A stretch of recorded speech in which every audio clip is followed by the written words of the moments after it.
चलिए शुरू करते हैं भाई। Sales of goods act 1930। क्या स्टार्ट कर रहे हैं बेटा? Sales of goods act 1930। तो यार कहानी कॉन्ट्रैक्ट के बाद आ जाती है सेल्स के ऊपर।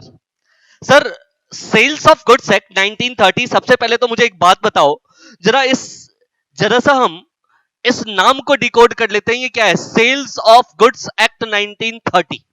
भाई ये है क्या सेल्स ऑफ गुड्स एक्ट 1930? देखो यार, पहले तो वर्ड लिखा है ये सेल्स।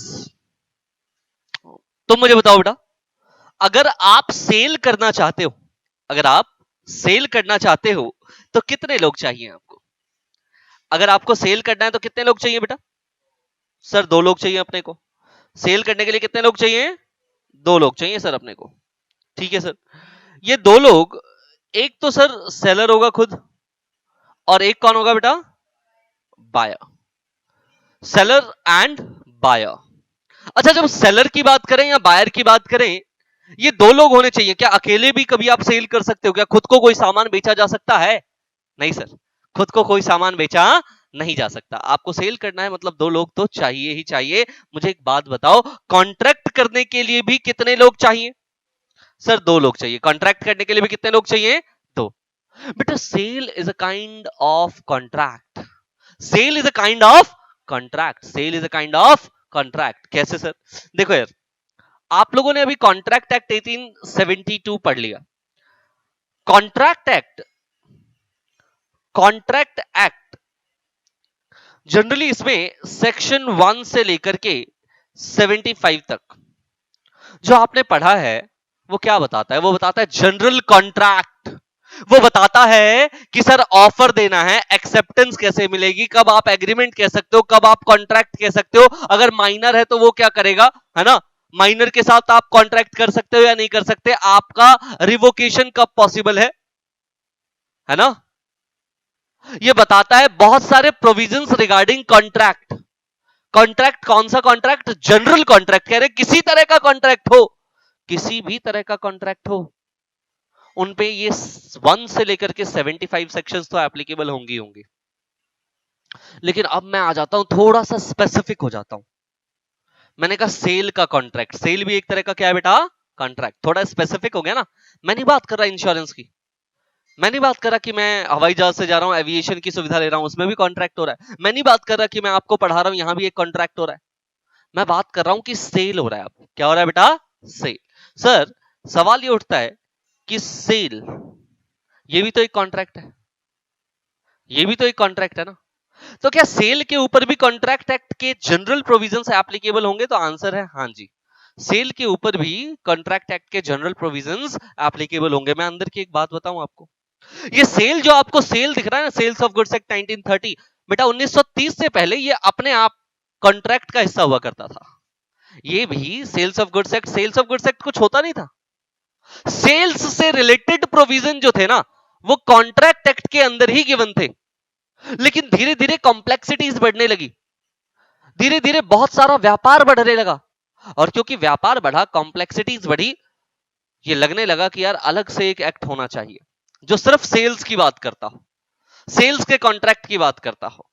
तो हमने 1930 में कॉन्ट्रैक्ट एक्ट से वो प्रोविजंस अलग किए और एक अलग से ही एक्ट बना दिया जिसका नाम रखा sales of goods act 19, sorry, is this clear? ये बात समझ में आ रही है? तो नाम समझने की कोशिश में हम लोग कहां तक पहुंचे हैं अभी तक? सर सेल्स का मतलब समझ में आ रहा है।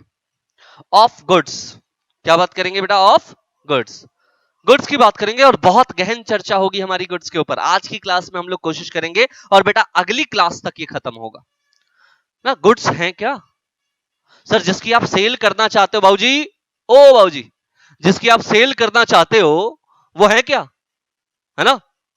ये भी तो देखना पड़ेगा ना, गुड्स की क्या डिफाइन है, कौन से गुड्स, फ्यूचर में जो आने वाले गुड्स है क्या उनका भी सेल कर सकते हो? जो कॉन्टिजेंट गुड है क्या उनका भी सेल कर सकते हो? जो असर्टेन्ड है क्या उनका ही सेल कर सकते हो? किसका सेल कर सकते हो बच्चों? पता करेंगे हम। तो नाम देखिए आप दोबारा से, सेल्स ऑफ गुड्स एक्ट। आपको पता ही है, साथ में वो वाला साल ऐड हो जाता है 1930, जिस साल ये पास होता है, जिस साल ये पास हुआ होता है वो साल इसके साथ ऐड हो जाता है। तो sales of goods act 1930, sales of goods act 1930। एक और छोटी सी बात मैं आपको बता देता हूं, दैट एक्ट का ए हमेशा क्या होगा बेटा? कैपिटल होगा। कैसा होगा? अगर ये वाला ए स्मॉल हो जाए तो इसका मतलब क्या है? इसका मतलब है वर्क। इसका मतलब क्या है?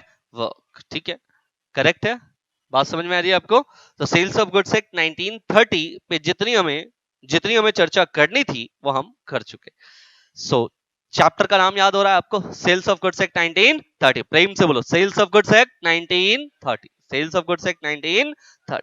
चलिए जी, आगे ध्यान से सुनिए मेरी बात को कि sir sales of goods act की बात कर लेते हैं। तो उसमें यूनिट नंबर 1 हमारे पास गिवन है। देखो कुछ यूनिट्स में डिवाइड है, हम देखेंगे उसको। यूनिट नंबर 1 जो आपकी बुक कहती है, that is the formation of the contract of sale. Sir contract of sale कैसे फॉर्म होता है उससे पहले सुनिए, मैं इस लेक्चर में 5 टॉपिक आपसे डिस्कस करूंगा।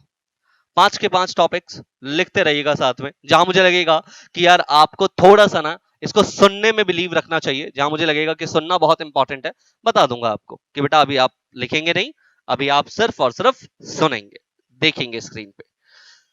आ जाइए बच्चों। सो हम बात कर रहे हैं टॉपिक नंबर 1, इंट्रोडक्शन की। एक चीज समझिए जरा ध्यान से। सर आपने कहा कि पहले ऐसा हुआ करता था कि कॉन्ट्रैक्ट एक्ट का ही ये पार्ट हुआ करता था। पहले ये कॉन्ट्रैक्ट एक्ट का ही एक हिस्सा था, है ना? लेकिन 1930 में कॉन्ट्रैक्ट एक्ट से हटा दिया गया और कॉन्ट्रैक्ट एक्ट से हटा करके एक अलग से एक्ट बना दिया गया। एक्ट का नाम क्या रखा बेटा? Sales of goods act 1930।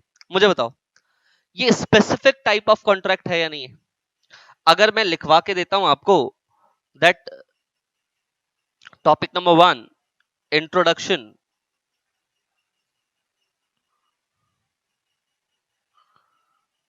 Topic number 1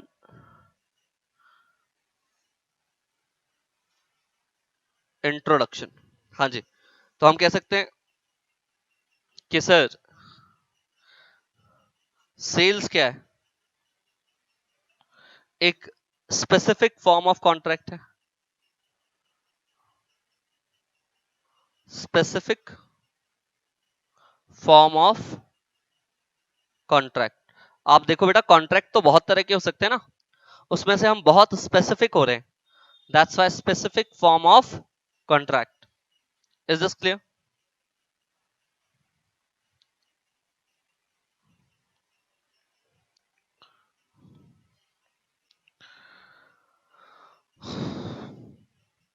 correct है जी।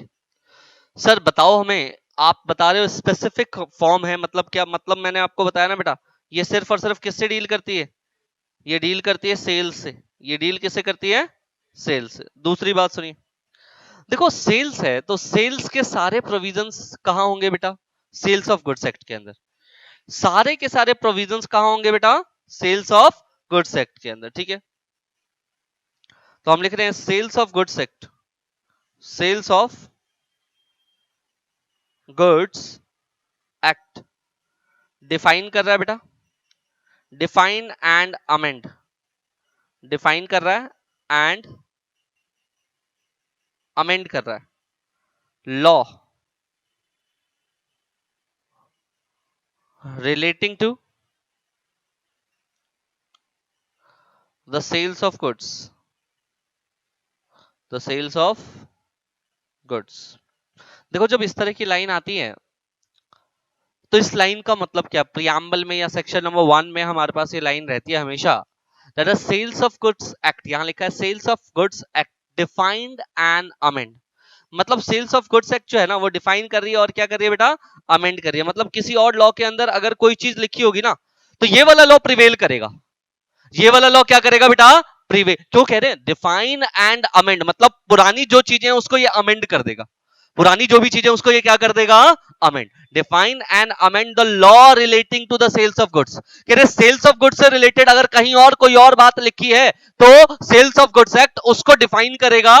मान लो वहां पर अगर कोई चीज नहीं लिखी है तो उसको डिफाइन करेगा, और अगर कोई चीज लिखी है जो कॉन्ट्राडिक्टरी है तो सेल्स ऑफ गुड्स एक्ट उसको अमेंड कर देगा। मतलब सोगा की ही बात प्रिवेल की जाएगी, मानी तो सोगा की जाएगी। मानी किसकी जाएगी बेटा? सोगा की जाएगी। सेल्स ऑफ गुड्स एक्ट की ही बात मानी जाएगी। सर ठीक है ये सब बात, लेकिन एक बात बताओ कि ये सेल्स ऑफ गुड्स एक्ट जो है वो कहां कहां एप्लीकेबल है? अरे बेटा अब तो ये कहना ही बेवकूफी है कि कहां कहां एप्लीकेबल है।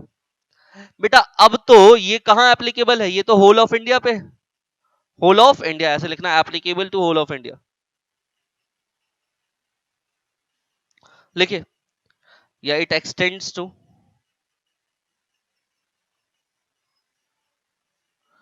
Whole of India, whole of India, पूरे इंडिया पे एप्लीकेबल है मेरे बच्चों। और ये फोर्स में कब आई थी बेटा, came into force, came into force, ये फोर्स में कब आई बेटा, 1 जुलाई 1930 को। कब फोर्स में आई बेटा, 1 जुलाई 1930 को, 1 जुलाई 1930 को। मतलब बहुत सिंपल है ना। अभी अभी आपने 1 तारीख को इसका बर्थडे सेलिब्रेट किया होगा, 1 जुलाई 1930 को ये फोर्स में आ चुकी है। देखो बेटा जब ये फोर्स में आई है ना, तो इसका नाम पता है क्या है, इसका नाम है इंडियन, क्या नाम है बेटा, Indian sales of goods act, sales of goods act 1930, Indian sales of goods act 1930। But बच्चों ये जो इंडियन वर्ड है ना, ये बाद में रिमूव किया गया। ये जो इंडियन वर्ड है ना, इंडियन वर्ड कब रिमूव किया गया, मैं लिखवा रहा हूं बेटा, लिखिए 22 सितंबर 1963, 1963 word Indian, word Indian removed, ये वर्ड जो इंडियन है ना, ये रिमूव कर दिया गया। तो इसका प्रेजेंट नाम क्या होगा, सेल्स ऑफ गुड्स एक्ट 1930, जो आपने सबसे ऊपर लिखा होगा that is sales of goods act 1930। क्या नहीं होगा बेटा, Indian sales of goods act 1930 नहीं होगा, अब ये क्या होगा, sales of goods act 1930, sales of goods act 1930। Oh my God, is this clear to you?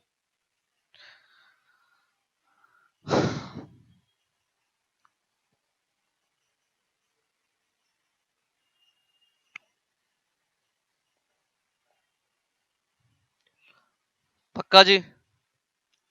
कभी आपने हायर परचेज किया क्या, हायर परचेज, कोई चीज किराए पे ले लेते हैं ना, ऐसे ही होता है ना, कोई चीज किराए पे ले आते हैं। पहले बहुत हुआ करता था कि वीसीआर या फिर जिसको हम सीडी बोलते हैं, वो जनरली हम लोग किराए पे लाया करते थे। कभी याद हो आप लोगों को तो, हुआ है आपके जमाने में ऐसा? हाँ क्योंकि ज्यादा एज डिफरेंस है नहीं ना, तुम्हारी एज का हूं। तो बच्चों आप समझे इस बात को कि जब मैं बात करता हूं सेल्स की, देखो अब मान लीजिए कि आप मेरे यहां से कोई चीज ले गए, पैसे दे गए भाई, आप मेरे यहां से कोई सामान ले गए और मुझे क्या पैसे दे गए। मैंने आपको बाद में ना कहीं से जाते हुए पकड़ा, आपकी गुद्दी पकड़ी और मैंने कहा कि ओए, याद है तेरे को मेरे मेरे यहां से तो ये सामान लेकर के गया हुआ था, चलिए सामान मुझे दे दे, लेट अस से तुम्हारा मोबाइल फोन है, और वेंडर आपको आपकी गिरबान पकड़ के कहता है मेरा मोबाइल फोन मुझे दे दे, और ये ले पकड़ अपने 10 20 50 हजार रुपए जो भी आपने दिए होंगे उसके फोन के लिए। कर सकता है वो? क्या वो ऐसा कर सकता है? नहीं कर सकता भाई। अगर एक बार बेच दिया मतलब एब्सोल्यूट ट्रांसफर है। क्या है वो? एब्सोल्यूट ट्रांसफर होता है ना। लिखो बेटा,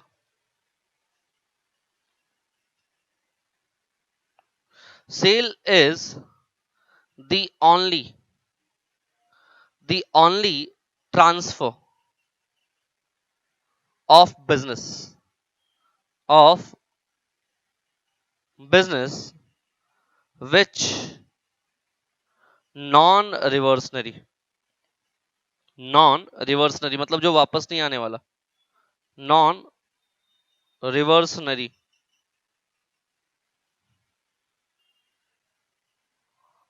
ठीक है। और नॉन रिवर्सनरी कोई क्या बोलते हैं बेटा, absolute transfer, absolute transfer, absolute transfer. बताओ जी, is this clear to you और नो? नॉट। बहुत सिंपल है, अभी तक तो कुछ है ही नहीं ज्यादा।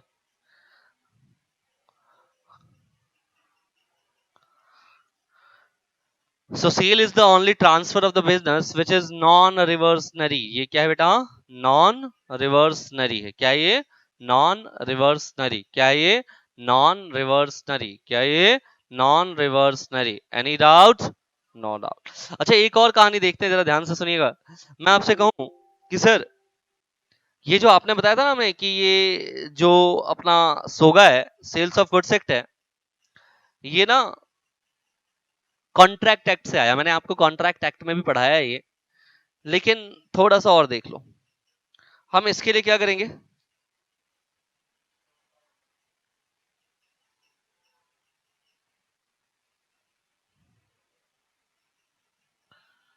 इस तरीके से ये ड्रॉ करेंगे। ये बॉक्स हमने ड्रॉ किया। यहां पे मैं लिख रहा हूं part 1, part 2, part 3 and part 4। देखो कॉन्ट्रैक्ट एक्ट ना 4 पार्ट हुआ करते थे इनके। पार्ट 1 आज भी है बेटा। नाम क्या देते हैं इसको? General contract. General contract. और इससे कौन से सेक्शन डील करते हैं बेटा? सेक्शन 1 से लेकर के 75 तक जनरल कॉन्ट्रैक्ट। जो सेकंड पार्ट था बेटा, वो सेल्स ऑफ गुड्स का था। Sales of goods.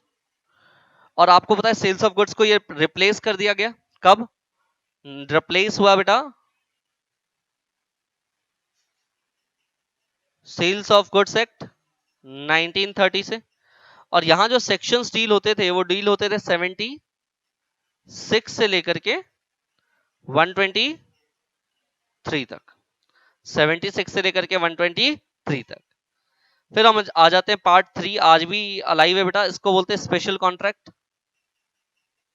Special contracts. और इसके लिए जो सेक्शन चल रहे हैं, अभी भी अलाइव सेक्शन है, वो 124 से लेकर के कब कहां तक है बेटा? 130 238 तक। सॉरी, हाँ, 238 तक। और पार्ट 4 जो है, दिस इज द पार्टनरशिप। और ये जो पार्टनरशिप रिलेटेड कॉन्सेप्ट थे, ये डील होते थे बेटा सेक्शन 238 से लेकर के 239 से लेकर के 266 तक। और ये बेटा अब रिप्लेस हो चुके हैं बाय पार्टनरशिप एक्ट। और ये हुआ 1932 में, पार्टनरशिप एक्ट 1932। तो आप देख रहे हो क्या रहा है? सेल्स ऑफ गुड्स एक्ट जो है बेटा सोगा, वो 1930 में आया और सेक्शन 76 से लेकर के 123 तक जो कॉन्ट्रैक्ट एक्ट के अंदर है ना, उसको रिप्लेस कर दिया इन्होंने। जबकि अगर मैं कहूं कि पार्ट 4 जो था पार्टनरशिप से रिलेटेड, वो बेटा 1932 में रिप्लेस हुआ बाय द पार्टनरशिप एक्ट 1932, जिसमें सेक्शंस कौन से कवर थे? 239 से लेकर के 266 तक। 239 से लेकर के 266 तक। बताइए यहां तक हमें कोई प्रॉब्लम अंडरस्टैंडिंग में या किसी चीज में? नहीं ना।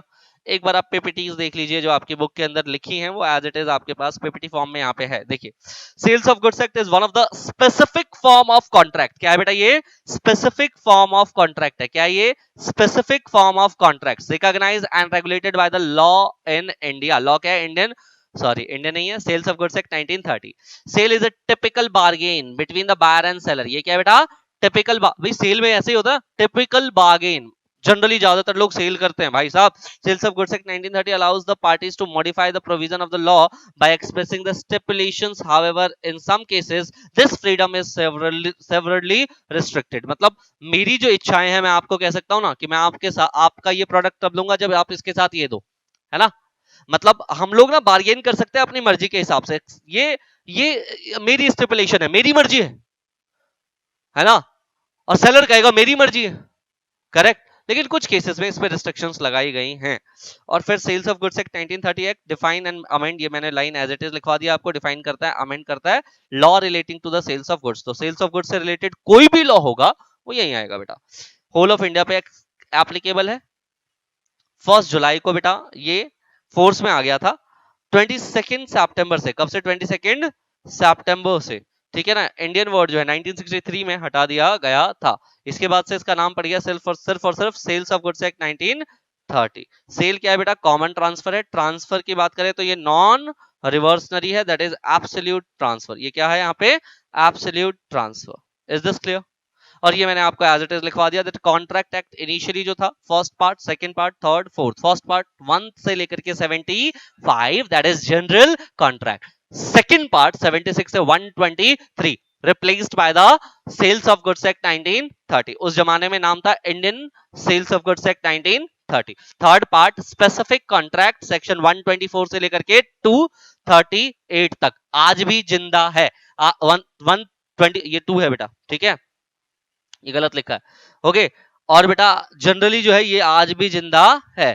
तो ये कब पढ़ना है सर अपने को? ये पढ़ना है सीए इंटर। कब पढ़ना है? सीए इंटर, ठीक है। चलो, and the fourth part also also also, ये भी आपका जो है, ठीक है ना। बात समझ में आ रही है आपको? रिप्लेस कर दिया गया by the partnership act. Is this clear to you? यहां तक कोई डाउट तो पूछो। चलो आगे बढ़े अपने टॉपिक नंबर 2 की तरफ। अब यहां से थोड़ा ध्यान से चलेंगे बेटा, क्योंकि यहां से कहानी में ट्विस्ट, बहुत सारे ट्विस्ट देखने को मिलेंगे। देखिए जी,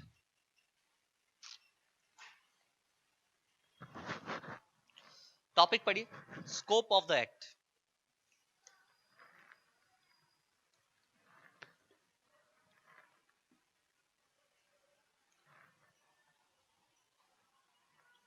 हाँ जी, स्कोप ऑफ द एक्ट क्या है? ये स्कोप सर देखो, सेल्स ऑफ गुड्स एक्ट है ना। एक बात बताओ, तुमको ये समझ में आ रहा है यहां पे क्या लिखा है हमने? गुड्स। क्या लिखिए बेटा? गुड्स लिखिए ना। अच्छा, गुड्स की बात करें, क्या लगता है गुड्स मूवेबल हैं या इमूवेबल होती हैं? दोनों होती हैं सर। कुछ चीजें मूवेबल भी होती हैं, कुछ चीजें इमूवेबल भी होती हैं। तो जनरली बेटा सेल्स ऑफ गुड्स एक्ट जो डील करता है ना, वो मूवेबल चीजों से डील करता है। किससे डील करता है? ठीक है ना। और जो इमूवेबल होती है ना, इमूवेबल, जैसे लैंड की बात करूं, प्रॉपर्टी की बात करूं, इमूवेबल है ना। ऐसा तो नहीं यहां से उठाया उधर ले गए, बट मोबाइल मूवेबल है, यहां से उठा के कहीं भी ले जाओ यार। Is this clear? और बेटा इस इमूवेबल के ऊपर जो लगता है वो लगता है ट्रांसफर ऑफ प्रॉपर्टी एक्ट। क्या लगता है? Transfer of property act 1988। 1988 clear है? So transfer of property act, देखो मैं क्या कर रहा हूं, देखो the sales of goods that is movable property, तो इसमें लग रहा है sales of goods act apply हो रहा है, ठीक है।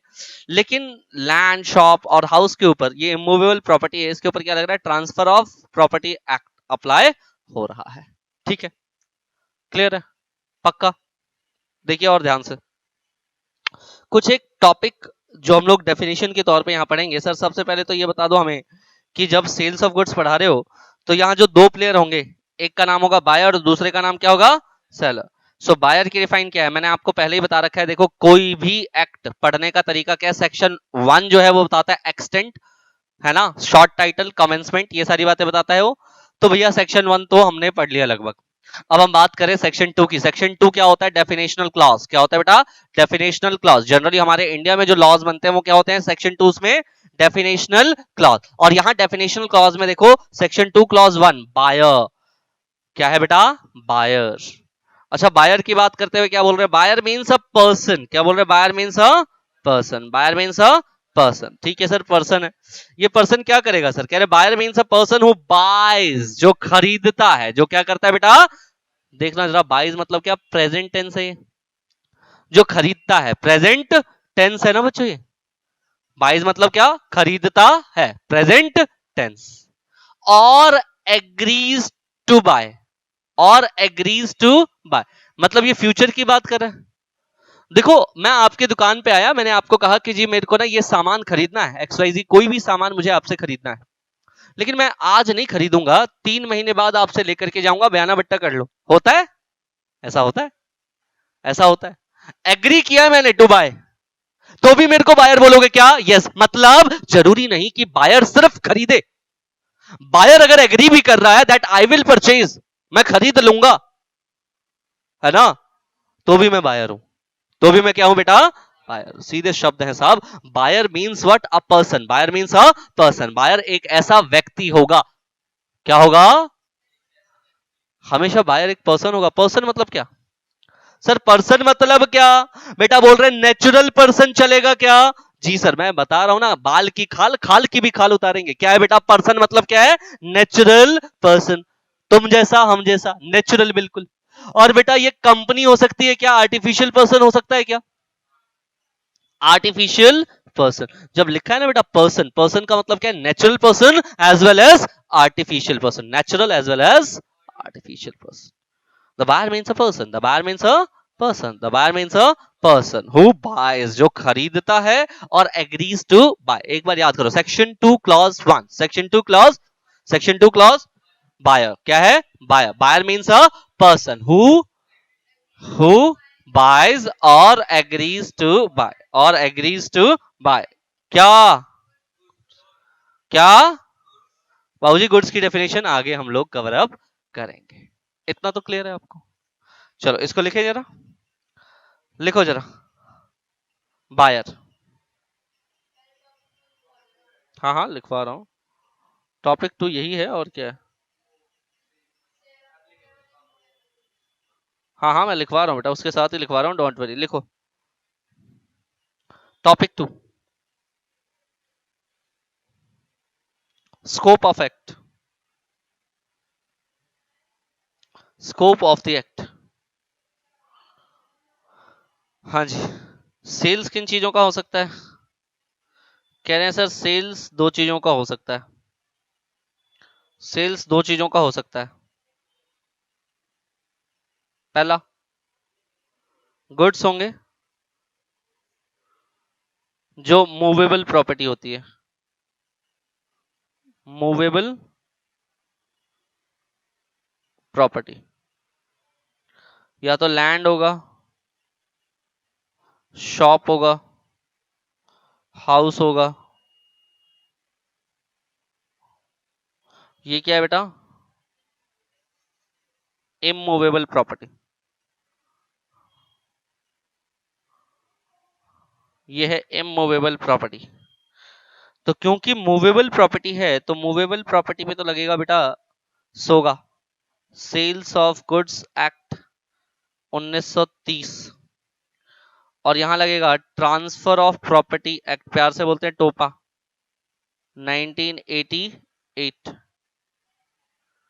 ट्रांसफर ऑफ प्रॉपर्टी एक्ट आप पूरा लिख सकते हो चाहो तो, और याद रहेगा तो एब्रीविएशन चलेगा।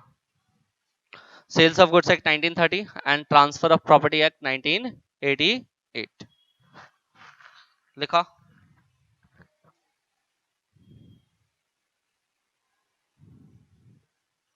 टॉपिक नंबर 2 लिख लिया?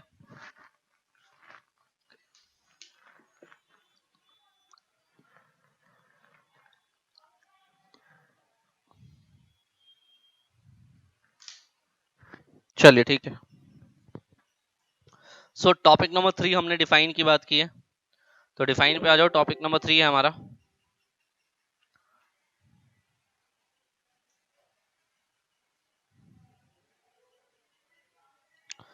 सो टॉपिक नंबर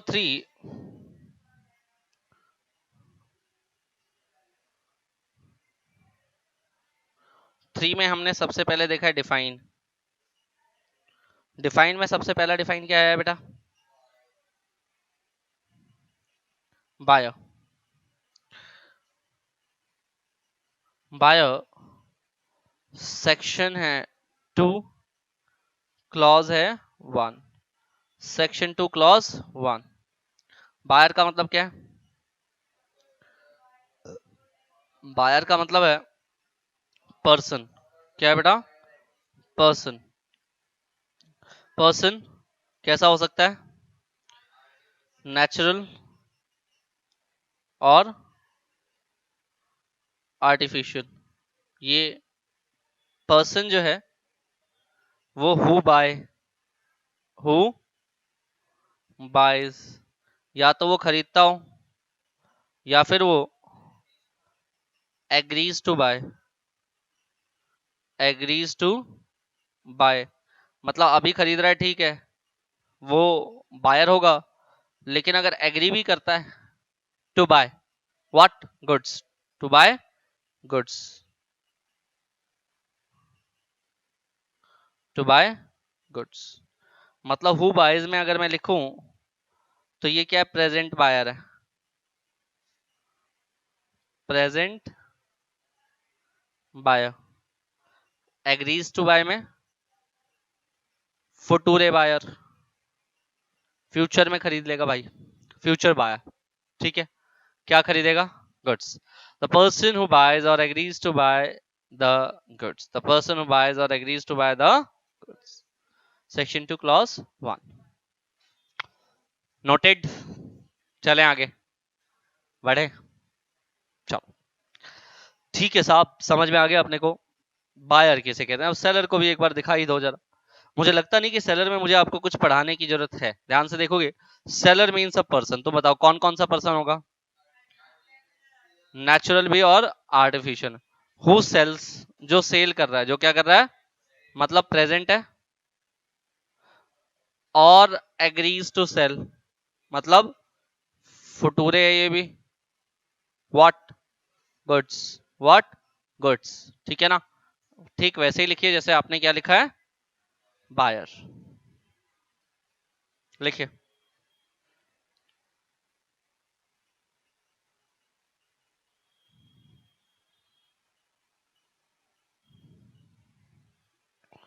बायर के बाद हम देख रहे हैं बेटा seller. Section 2 clause 13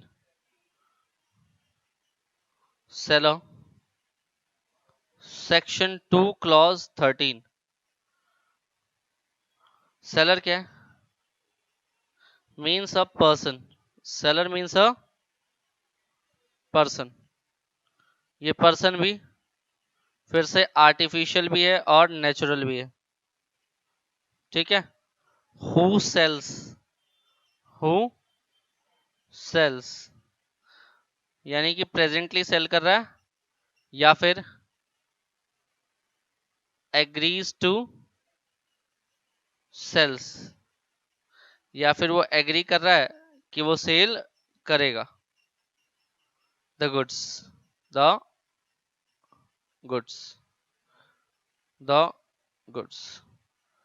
who sells or agrees to sells the goods. Sales क्या है? ये प्रेजेंट है। और एग्रीज टू सेल क्या है बेटा? ये फ्यूचर। ठीक है, करेक्ट, पक्का।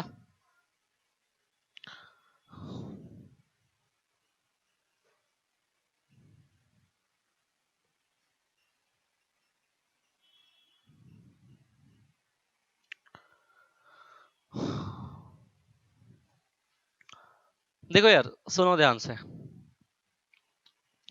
आपको दिख रहा है बायर एंड सेलर, ये जो दोनों टर्म है वो दोनों एक दूसरे के कॉम्प्लीमेंट्री है। अच्छा, बायर है सेलर नहीं है, ऐसा चलेगा क्या? सेलर है बायर नहीं है, चलेगा क्या?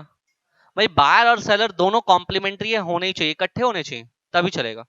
तो मैं ये लिख सकता हूं, देखो नोट में, note number 1, note number 1, buyer and seller, buyer and seller are complementary, are complementary,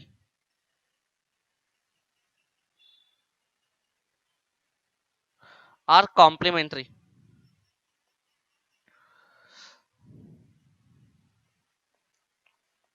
ठीक है, नोट नंबर 2 में मैं कह सकता हूं both term used in wider sense, दोनों के दोनों टर्म जो है बेटा कैसे यूज किए गए हैं? इन वाइडर सेंस। वाइडर सेंस का क्या मतलब होता है बेटा? वाइडर सेंस का क्या मतलब है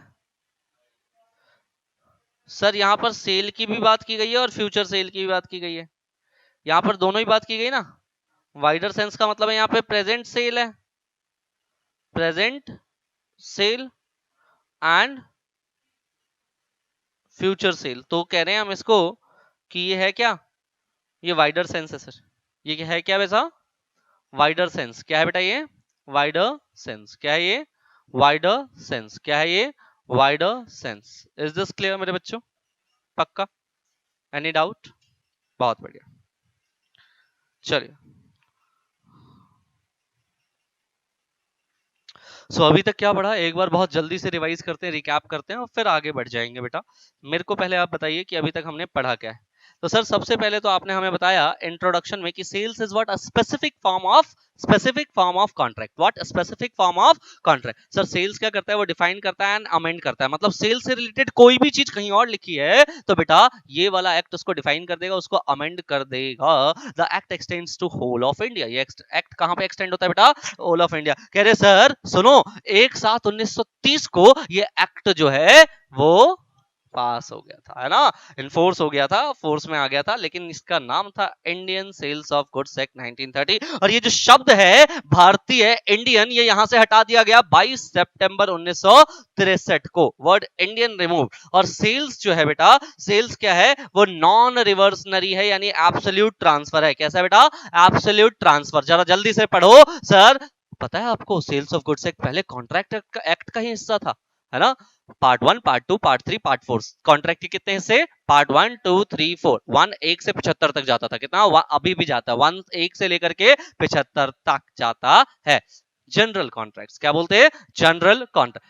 सेकंड 76 से 123 तक सेल से रिलेटेड था, रिप्लेस कर दिया सेल्स ऑफ गुड्स एक्ट 1930 ने, 1930 के अंदर। फिर थर्ड आज भी जिंदा है सर, 124 से लेकर के 238 तक स्पेशल प्रोविजन से डील करता है। सीए इंटर में पढ़ेंगे जाकर के, पढ़ेंगे ना? ऐसा तो कोई नहीं, नहीं नहीं, फाउंडेशन के बाद अपना प्लान नहीं है, पढ़ेंगे ना? पढ़ेंगे साहब। उसके बाद पार्टनरशिप। पार्टनरशिप बेटा आपको पता है वो 239 से 239 से लेकर के 266 तक, ये पार्टनरशिप एक्ट 1932 में अलग कर दिया गया। टॉपिक नंबर 2 मैंने आपको बताया कि देखो यार, सेल्स दो तरह के होते हैं। गुड्स का सेल होता है, गुड्स मतलब मूवेबल प्रॉपर्टी, वो तो सोगा के अंदर ही डील होगा। लेकिन इमूवेबल प्रॉपर्टी के भी गुड्स होते हैं, जैसे हाउस प्रॉपर्टी वगैरह है अगर तो बेटा वो टोपा एक्ट में आएगा 1988। फिर डेफिनेशन पोर्शन हमने स्टार्ट किया। डेफिनेशन में डेफिनेशन नंबर 1 जो मैंने आपको पढ़ाया, that is what? Buyer, section 2 clause 1। Seller, section 2 clause 13। Seller, section 2 clause, सुनो पहले, section seller section 2 clause 13, buyer section 2 clause 1। क्या बोलते हैं? बायर का मतलब क्या? Buyer means a person who buys or agrees to buy the goods. Buy person मतलब natural artificial, who boys मतलब प्रेजेंटली बाय करेगा, एग्रीज टू बाय मतलब फ्यूचर में बाय करेगा। सेलर मतलब seller means a person who sells और agrees to sells goods, ठीक है। और ये आप पढ़ लीजिए, the two terms buyer and sellers दोनों क्या है बेटा? कॉम्प्लीमेंट्री है। बायर के बिना सेलर नहीं, सेलर के बिना बायर। तुम बिन हम नहीं, हम बिन तुम नहीं, समझ रहे हो तुम? बायर के बिना सेलर नहीं है बेटा, और सेलर के बिना बायर नहीं है। ये आंखों आंखों में जो बातें होती है ना लड़कों के बीच में, ये मेरे को अच्छा नहीं लगता बिल्कुल भी, समझ गए ना? ये तुम लोग कोशिश कर रहे हो इसको भी यूएस से बना दे पूरी तरीके से, नॉच ऑल में नहीं चलेगा बेटा, बता रहे हैं। हाँ जी। उसके बाद क्या बोला? Who agrees to buy, who agrees to buy. जो ये बताता है हु एग्रीज टू बाय, ये क्या करता है? वाइडर सेंस लेके आता है। क्या करता है बेटा? Wider sense. जनरली तुमको बोले बायर कौन? जो खरीदता है। सेलर कौन? जो बेचता है ना? अरे नहीं रे, जो फ्यूचर में खरीदने का प्रॉमिस करता है वो भी बायर है, जो फ्यूचर में बेचने का प्रॉमिस करता है वो भी बायर है, वो सेलर है। बेचने का प्रॉमिस कर रहा है तो सेलर ही होगा ना। हाँ, ओके ना? वाइडर सेंस है। क्या है बेटा? वाइडर सेंस है। Is this clear to you बच्चों? आज जरा टॉपिक नंबर 3 की चर्चा करते हैं। टॉपिक नंबर 3 सेक्शन 2 क्लॉज 7 पे डील करेगा। तो बेटा देखो यहां पर भी आपको दिख रहा है गुड्स, यहां क्या दिख रहा है आपको? गुड्स। गुड्स ये कौन सा सेक्शन लगेगा यहां पे? Section 2 clause 7। कौन सा सेक्शन लगेगा? Section 2 clause 7। यहां पर भी गुड्स दिख रहा है आपको, यहां पे आ जाएगा सेक्शन 2 क्लॉज 7। बेटा बस सेक्शंस की एक अलग से लिस्ट बना लेंगे आप लोग। मैंने अभी तक सेक्शन 2 क्लॉज 1 पढ़ाया, सेक्शन 2 क्लॉज 13 पढ़ाया। 1 is buyer, 13 is seller, 1 is buyer, 13 is seller. और अभी पढ़ रहे हो section 2 clause 7. Section 2 clause 7 is what? Goods. मैं चेक करूंगा बेटा आप लोगों की कॉपी में, या तो आप फ्रंट का पेज बिल्कुल रखेंगे फॉर सेक्शंस ओनली, सिर्फ और सिर्फ सेक्शंस के लिए, ठीक है? और याद रखना, चेक करूंगा मतलब चेक करूंगा, चेक करूंगा मतलब चेक करूंगा, ठीक है ना? चेक करूंगा मतलब यही होता है ना, चेक करूंगा, मुझे लगा कुछ और होता होगा. चलो आओ, आओ जाओ. Goods, goods, goods, goods. Goods means what? Sir goods का मतलब भी होता है, देखो, every kind of movable property. O my God, goods का मतलब क्या होता है? Every kind of movable property. क्या बताओ, तुमको याद है मैंने क्या बोला था? भैया सेल होता है गुड्स का, मूवेबल तो सोगा में डील करेंगे, इमूवेबल टोपा में डील करेंगे. दिमाग में आ रहा है क्या क्या? पक्का ना? भैया सेक्शन 2 क्लॉज 7 बताया मेरे को. मैं कौन होता हूं बताने वाला? मेरे को किसने बताया? सेक्शन 2 क्लॉज 7 ने. क्या बोला मेरे को? कि भाई देख, गुड्स का मतलब क्या होता है? Movable property. मतलब अगर तेरे को, देखो, मैं तुम्हारे साथ ना कॉन्ट्रैक्ट करना चाहता हूं, तुम्हारा घर बार खरीदना चाहता हूं. घर तो होगा तुम्हारे पास? बार दो मुझे, घर नहीं लेता तुम्हारा, बार खरीदना चाहता हूं तुम्हारा. भैया वो भी क्या है? इमूवेबल प्रॉपर्टी है. मूवेबल थोड़ा ना है वो. क्या है वो? इमूवेबल प्रॉपर्टी है मेरे बच्चों. वो इमूवेबल प्रॉपर्टी सोगा के अंदर नहीं होगा डील, वो तो टोपा में होगा. कहां होगा? टोपा में. ठीक है जी. So the means what? Goods means every kind of movable property. हर तरह की मूवेबल प्रॉपर्टी है. क्या है बेटा? हर तरह की. ठीक है सर. कह रहे हैं अदर देन, और जब मैं लिखता हूं ना अदर देन, तो ये बात समझ में आता है ये क्या है बेटा? अदर देन लिख दिया तो ये एक्सक्लूजन है. बोलो हाँ सर, एक्सक्लूजन है या नहीं है?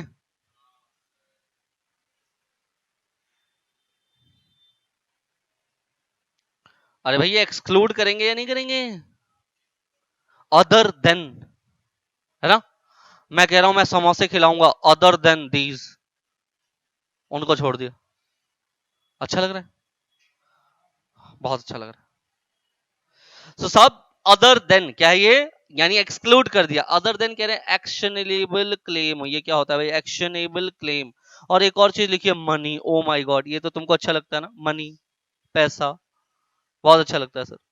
अदर देन एक्शनेबल क्लेम, क्या होते हैं सर ये एक्शनेबल क्लेम? चर्चा करेंगे बेटा, एनालिसिस आएगा हमारे पास, हम चर्चा करेंगे कि एक्शनेबल क्लेम का मतलब क्या होता है. एक्शनेबल क्लेम का मतलब क्या होता है, हम इसकी चर्चा जरूर करेंगे मेरे दोस्त.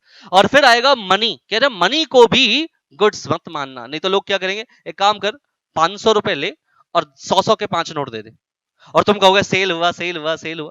लगता है तुमको ये सेल हुआ है? अरे खुदरा लेना, कोई सेल थोड़ी होता है भाई, है ना? हाँ, ये कह रहा है सर सिक्के लेना. अब याद करो, तुम लोग जब चढ़ाई वढ़ाई कर रहे होते हो ना कहीं पे, तो तुमको ना ये पुराने पुराने सिक्के वो बेच रहे होते, 50 रुपए का ये वाला एक मिलेगा, 100 रुपए का ये दो मिल जाएंगे, ऐसे वाला मिल जाएगा, वैसे वाला मिल जाएगा. और पता नहीं लोग खरीदते हैं उसको. तुम देखते हो उस पे लिखता है अठन्नी, चौवन्नी, नेपाल का, फ्रांस का, पता नहीं कहाँ कहाँ का, और लोग खरीद रहे होते हैं उसको यार. वाई? बिकॉज वो मनी नहीं है. वो क्या नहीं है? मनी तो वो जो चल रहा है ना, जो चलता नहीं वो मनी थोड़े होता है. अरे तुम बताओ, मनी तो वो ना जिसको दिया और कोई सामान ले लिया वो मनी है. वो मनी थोड़े है. पुराने जमाने के बाद बाबा आदम के जमाने के जो वो सिक्के हैं, वो क्या वो मनी की कैटेगरी में नहीं आते? तो उनका सेल परचेज होगा, वो गुड्स माने जाएंगे. वो क्या माने जाएंगे? गुड्स माने जाएंगे. क्लियर है आपको? आगे हम चर्चा करेंगे इसके ऊपर भी. तो मैं कहा other than actionable claim and money. Other than actionable claim and, मतलब ये एक्सक्लूजन बता दिया पहले तो. देखो, other than actionable claim and money, कह रहे इन चीजों को तो गलती गलती से मत लेना. और कहते हैं इंक्लूड्स, मतलब इंक्लूड कर दिया. कह रहे स्टॉक, क्या बोलते बेटा? शेयर ले लो, डिवेंचर ले लो, बॉन्ड्स ले लो, स्टॉक ही तो होते ना. कह रहे इनको हम मानेंगे, गुड्स मानेंगे. क्या मानेंगे बेटा?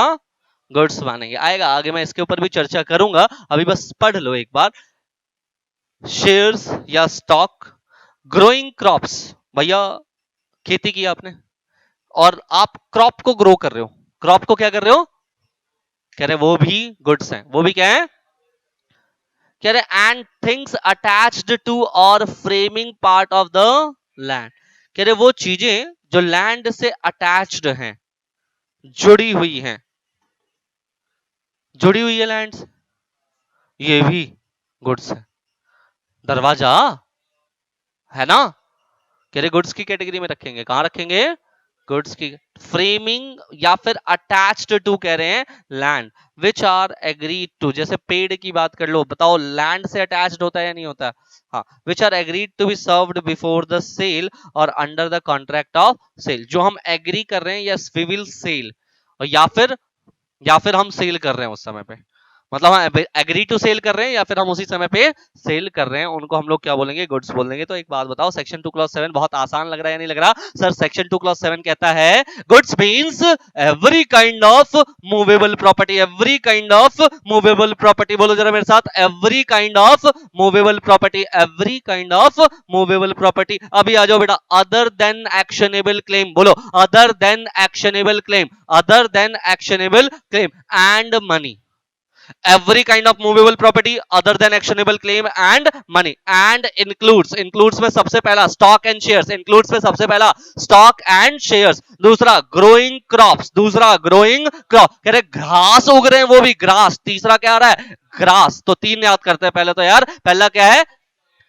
भैया, stock and shares, stock and shares, growing crops, तीसरा क्या है, grass, and things attached to or forming part of the land, ये चौथी चीज है, things attached to or forming part of the land, things attached to or forming part of the land, ये चार चीजें कह रहे। उसके बाद सबके लिए कह रहे हैं which are agreed to be served before the sale, sale से पहले दे दिया तुमको, सेल से पहले दे, पैसा बाद में देना होता है क्या, फ्यूचर में पैसा दे देना। डिलीवरी आज दे दी, कह रहे फ्यूचर, विच देखो लिखा है which are agreed to be served before the sale, sale से पहले, मतलब सेल से पहले भी कुछ चीजें आपको सर्व की जा सकती है, की जा सकती है, और under the contract of sale, या फिर सेल हो गया है उसके बाद होता है, होता है। ये जो नीचे वाली लाइन है एक बार और थोड़ा सा ध्यान देंगे इसके ऊपर, देखो विच आर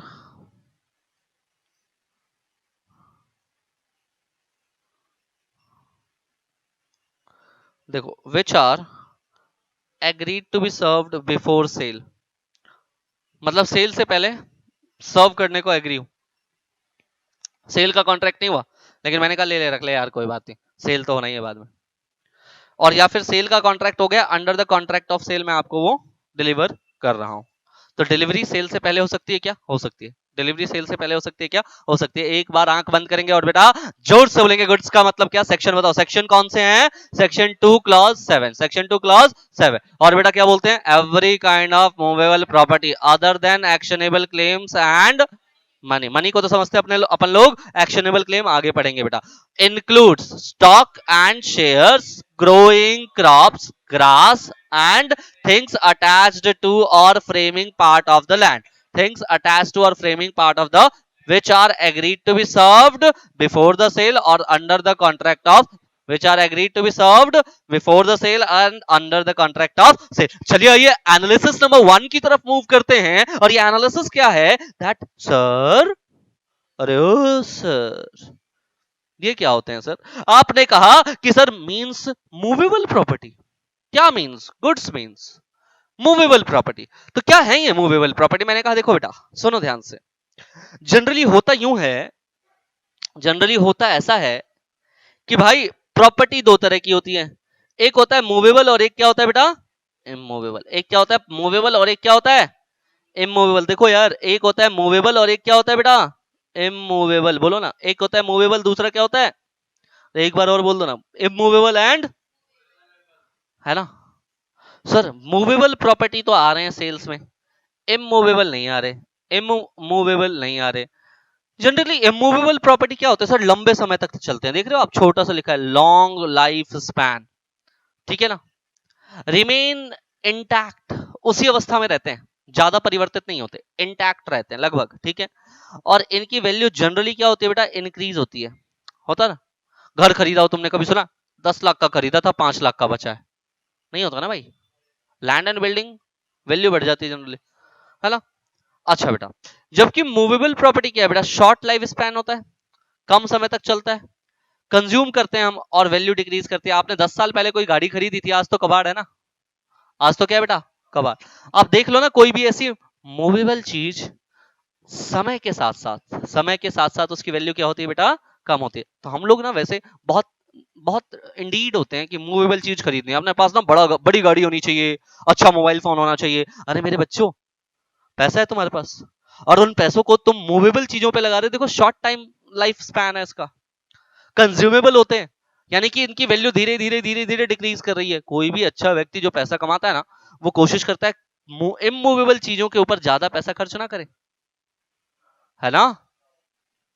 वो कहां खर्च करता है ज्यादातर, मूवेबल पे कम पैसा खर्च करता है और इमूवेबल पे ज्यादा, इमूवेबल पे ज्यादा। एक प्रॉपर्टी खरीद के डाल दी, किराए पे चढ़ा दिया, पैसा आ रहा है, प्रॉपर्टी की वैल्यू बढ़ रही है, कल को बेच करके अच्छा मोटा रिटर्न कमा सकते हो, करेक्ट ना।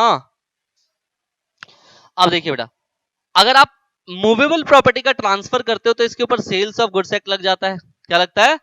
और जनरली कोई भी सामान आप खरीदने जाते हो जो कि कौन सी प्रॉपर्टी का है मेरे भाई, कौन सी प्रॉपर्टी का बता, मूवेबल का, ठीक है ना, उस पे लग जाता है जीएसटी। क्या लगता है उस पे, गवर्नमेंट तो रेवेन्यू कमाएगी ना, तुमने सेल किया, तुमने परचेज किया और भूल गए, बस हो गया, अरे नहीं भाई, जीएसटी लगेगा। क्या लगेगा, जीएसटी लगेगा। लेकिन बेटा अगर आप कोई घर बार खरीदने जाते हो तो बेटा स्टैंप ड्यूटी लगता है, रजिस्ट्रेशन करवाते हो, कागजात अपने नाम पे करवाते हो, लगता क्या है, स्टैंप ड्यूटी। क्या लगता है बच्चों, स्टैंप ड्यूटी, ठीक है ना। स्टैंप ड्यूटी का अलग से एक एक्ट भी है, स्टैंप ड्यूटी लगता है। बताइए, मूवेबल इमूवेबल समझ में आ रहा है सर। मैं बताता हूं आपको, प्रॉपर्टी दो तरह की है, मूवेबल इमूवेबल। मूवेबल मतलब क्या, शॉर्ट लाइफ स्पैन, इमूवेबल मतलब लॉन्ग लाइफ स्पैन।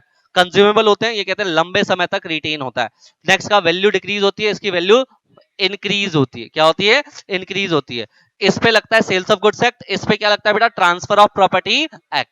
सर इसके ऊपर लग जाता है जीएसटी और इसके ऊपर क्या लग जाता है, इसके सेल के ऊपर रजिस्ट्रेशन, स्टैंप ड्यूटी। इसके रजिस्ट्रेशन पे क्या लग जाता है, स्टैंप ड्यूटी। तो मेरे को बताओ जरा, मूवेबल इमूवेबल क्लियर हो रहा है कि आपको, मूवेबल किसे कहते हैं।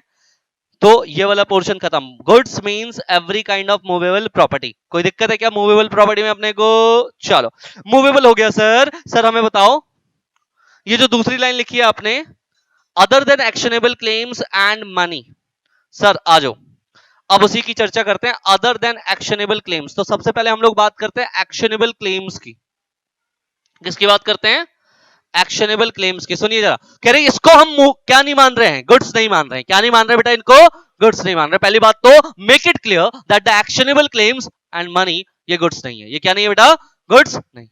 कोई डाउट, सुनिए क्या होते हैं एक्शनेबल क्लेम्स। जैसे मान लीजिए ये विनोद है और ये बाबू भैया है। बाबू भैया, विनोद ले लो, राजू ले लो, तुमको जैसा अच्छा लगे।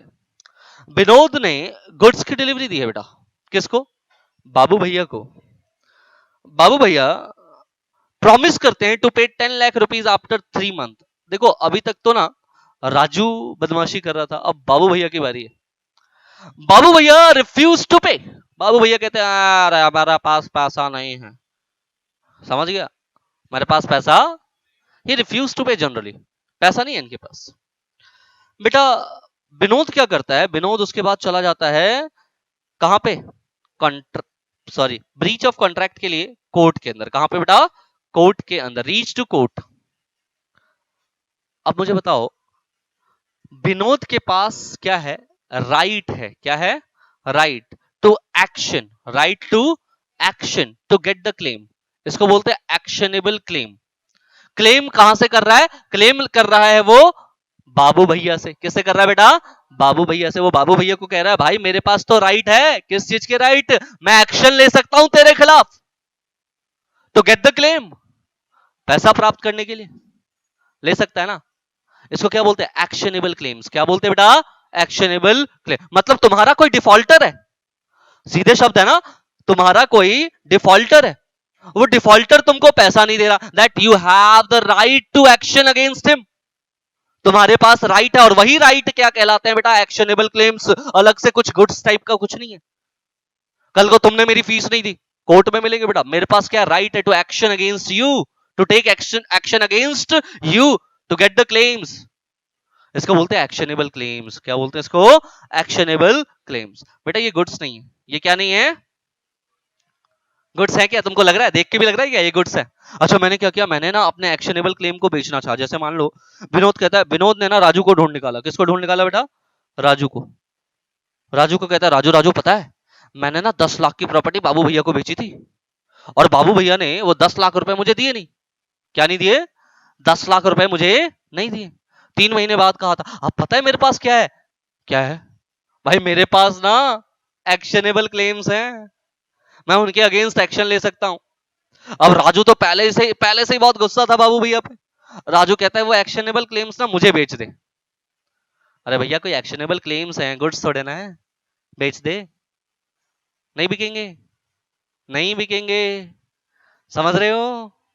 नहीं बिकेंगे, बिकॉज ये क्या है? Actionable claims. समझ में आ रही बात? तो साहब ये एक्शनेबल क्लेम्स होते हैं। दूसरा देखिए, दूसरा मैंने कहा other than actionable claims and money. तो अब बात कर रहे हैं मनी की। किसकी बात कर रहे हैं बेटा? पैसा, पैसा, पैसा। तो बेटा जो करंट करेंसी है, जिसको हम लीगल टेंडर कहते हैं, जिसको देख करके तुम लोग ऐसे करने लगते हो, है ना?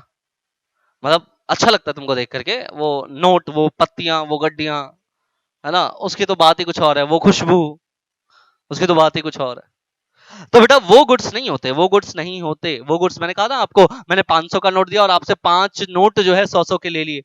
अजी तुम कह दो उसके बाद, सर सेल हो गया, सेल हो गया।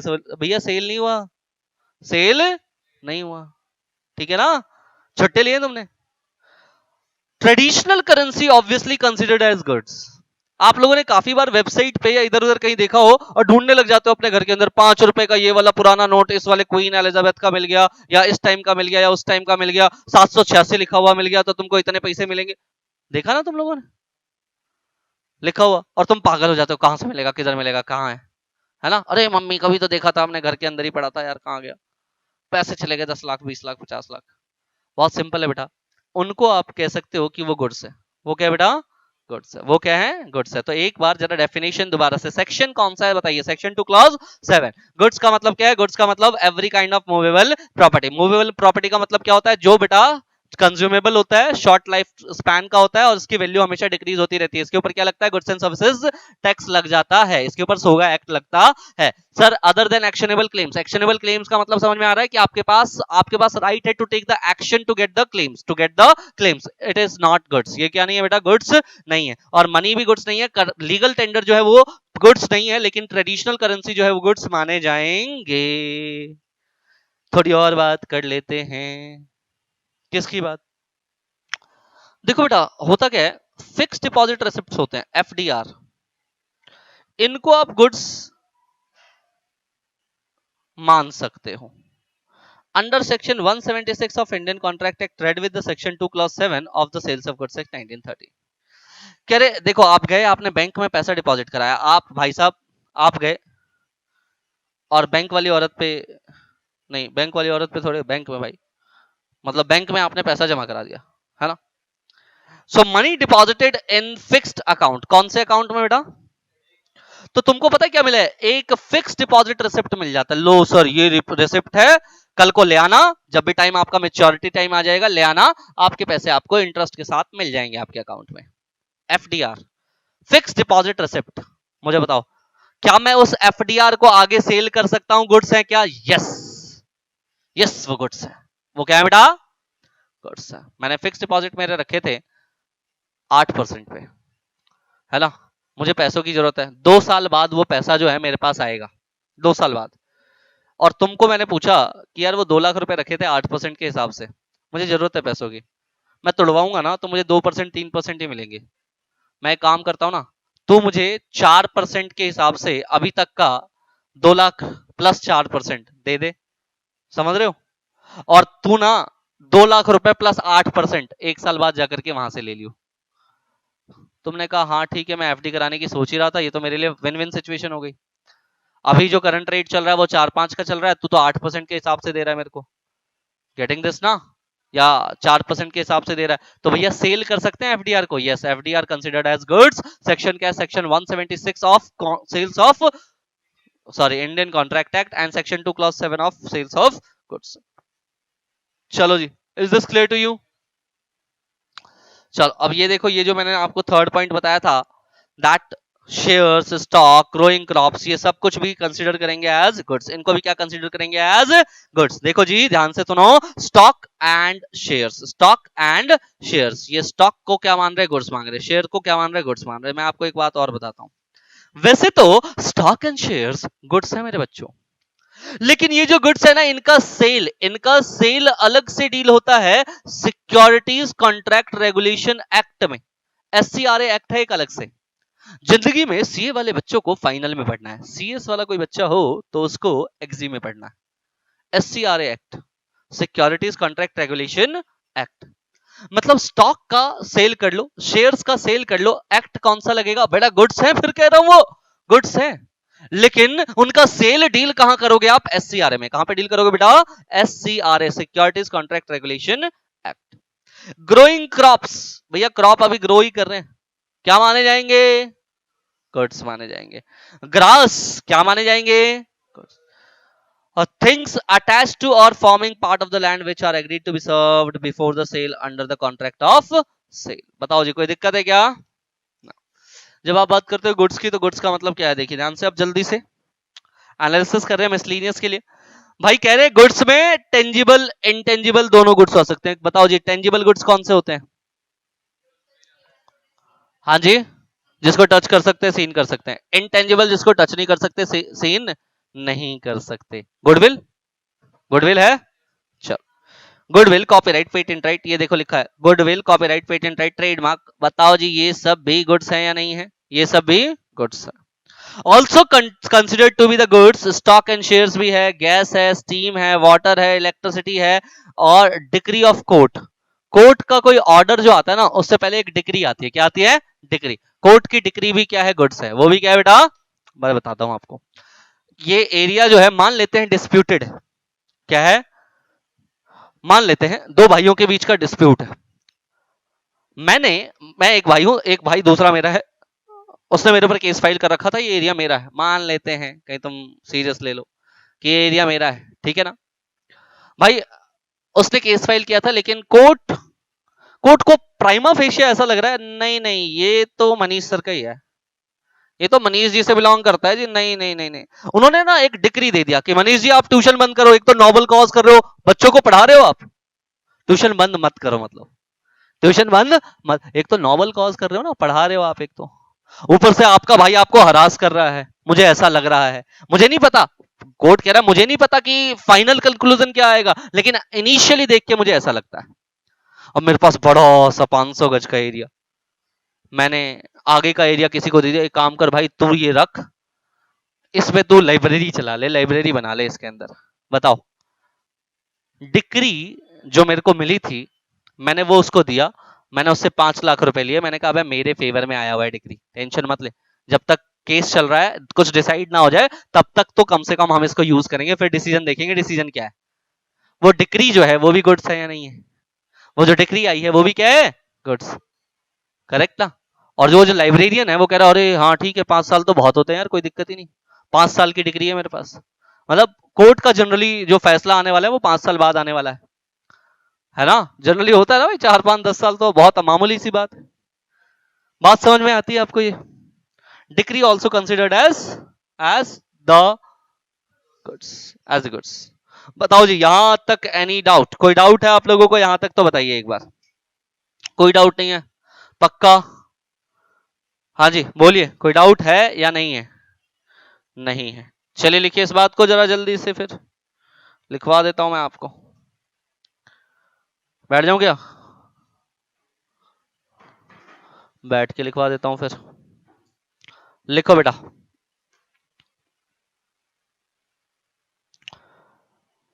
ये है हमारा topic number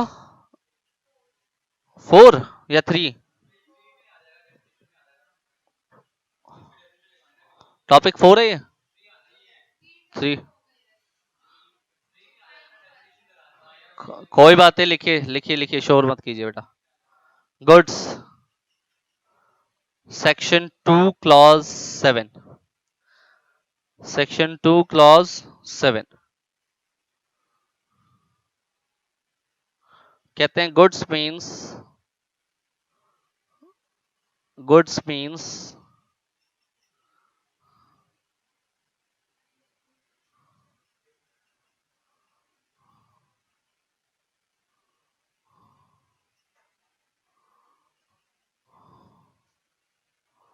movable property. Movable property क्या होता है बेटा? मूवेबल प्रॉपर्टी बताओ। फिर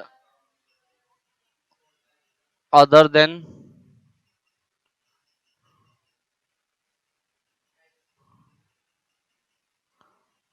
एक्शनेबल क्लेम। भाई बताओ, एक्शनेबल क्लेम मुझे लिखवाना है क्या आपको? And money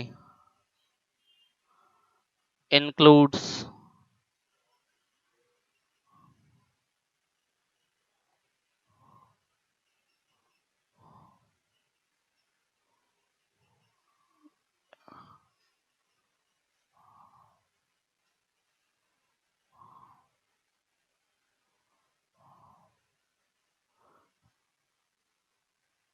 includes stock and shares,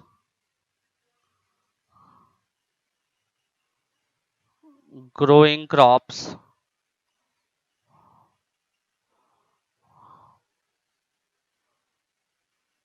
grass, things attached to or forming part of land, things attached to or forming part of land। इतना लिखिए बेटा जल्दी।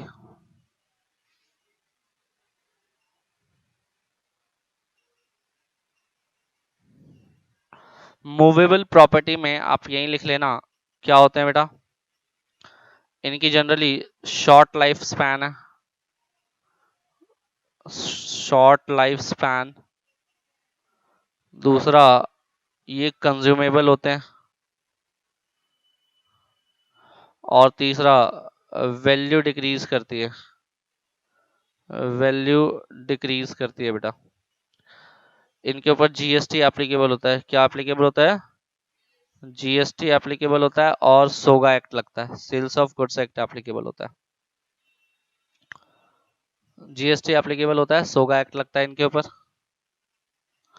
मुझे बताइए, क्या मुझे एक्शनेबल क्लेम्स लिखवा के देने? एक्शनेबल क्लेम्स क्या होते हैं? नहीं लिखवाऊं?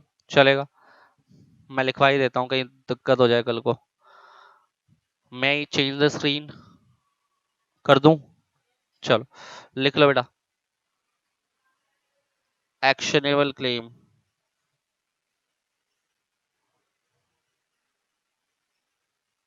तो क्या है एक्शनेबल क्लेम? सर, विनोद है, यहाँ पे राजू है। बाबू भैया थे, नाम चेंज कर दिया मैंने। विनोद ने राजू को गुड्स दिए हैं 10 लाख के। राजू ने कहा है कि वो पे करेगा आफ्टर 3 मंथ्स। तीसरा, राजू जो है डिक्लाइन कर देता है टू पे, मना कर देता है तो टू पे। विनोद क्या कर सकता है? Vinod file a suit, file a suit, यानी कि वो एक्शन टू क्लेम ले सकता है। कर, इसके पास ये आ गया action to claim, action to claim, ठीक है। और कह रही है एक्शन टू क्लेम जो है वो नॉट अ गुड, वो गुड नहीं है। नॉट अ, या नॉट गुड्स लिख लो, not goods, not goods, not goods, ये गुड्स नहीं है। ये गुड्स नहीं है। क्लियर है जी? पक्का? चलो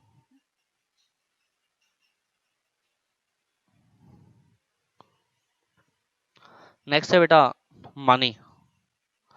तो जब आप मनी की बात करते हो ना यार, तो मनी दो तरह के हैं। एक जो मनी है वो करंट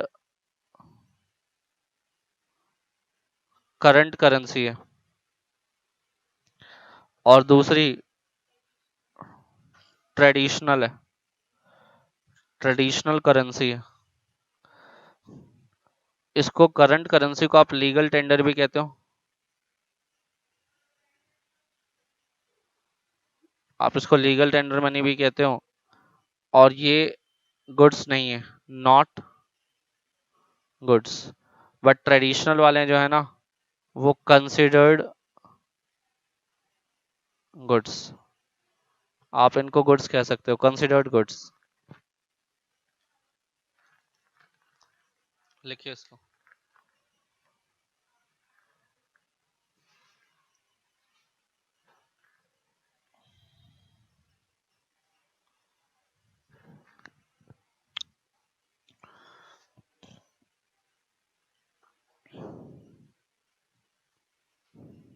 और जब मनी में बात करते हैं तो नीचे एक नोट डाल लीजिएगा।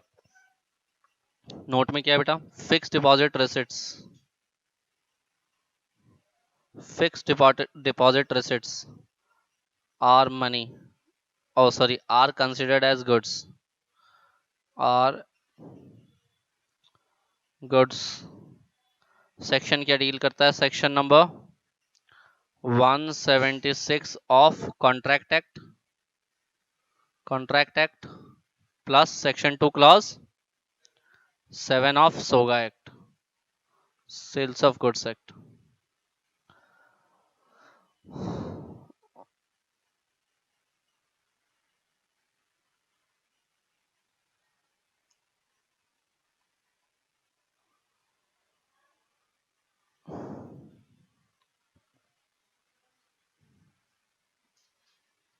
डन?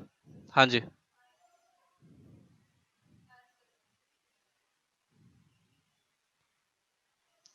हाँ जी, देखिए जरा ध्यान से। इसके बाद सर हमने कुछ और चीजें भी देखी थी। अगर गुड्स की बात करें ना, तो यार ये जो गुड्स है ना, ये दो तरह के हो सकते हैं। टेंजिबल टेंजिबल गुड्स, और मेरे बच्चों इनटेंजिबल गुड्स। जो ये टेंजिबल गुड्स है ये तो आपको समझ में आता ही है क्या होते हैं। इनटेंजिबल गुड्स में क्या होते हैं बेटा? गुडविल, पेटेंट, कॉपीराइट, है ना, ये सब चीजें इसके अंदर आ जाती हैं। गुड्स टेंजिबल गुड्स हो सकते हैं, इनटेंजिबल गुड्स हो सकते हैं। लिख लिया?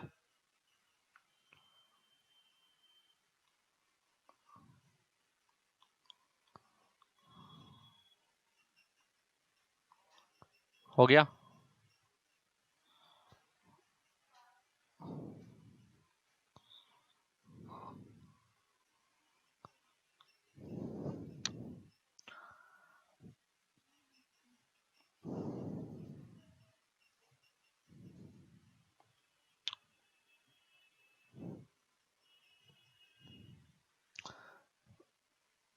चलिए इसके बाद बेटा गुड्स की डेफिनेशन में गुड्स इंक्लूड्स, इसमें ये चीजें भी और इंक्लूड होती हैं। आपको पता ही है गैस एंड शेयर्स का, तो पता, सॉरी, स्टॉक एंड शेयर्स का पता ही है। गैस, स्टीम, ये ना अलग अलग केस स्टडीज थी बेटा, जो ना अब आपके पास है नहीं। केस लॉज हुए थे जो आपके पास है नहीं, तो इतना आपको पता होना चाहिए बस। गैस हो गया, स्टीम हो गया, वाटर भी गुड्स की डेफिनेशन में आता है, वाटर को भी गुड्स माना जाता है। इलेक्ट्रिसिटी इलेक्ट्रिसिटी को भी गुड्स माना गया है। और the most important, degree of court court की डिग्री को भी क्या माना गया? गुड्स माना गया। ठीक है? पक्का? चलो बढ़िया। तो इसके साथ हमारा ये सेक्शन 2 क्लॉज 7 फिनिश होता है। सेक्शन 2 क्लॉज 7 फिनिश होता है। ठीक है, वैसे हमने टारगेट रखा था कि सर 5 टॉपिक हम पढ़ेंगे, लेकिन हमने अभी तक 4 टॉपिक पढ़े हैं। तो 5वां टॉपिक अपने आप में ना बहुत बड़ा टॉपिक है, और मैं पहले तो सोच रहा था बिट्स एंड पार्ट्स में करा दूं आपको, but will do it in the next class full fledge, पूरा का पूरा। नाम है बेटा क्लासिफिकेशन ऑफ गुड्स। पूरी के पूरे क्लासिफिकेशन ऑफ गुड्स को नेक्स्ट क्लास में देखेंगे। जब तक के लिए थैंक यू वेरी मच। आज के लिए सिर्फ इतना ही रखेंगे बेटा। Bye bye.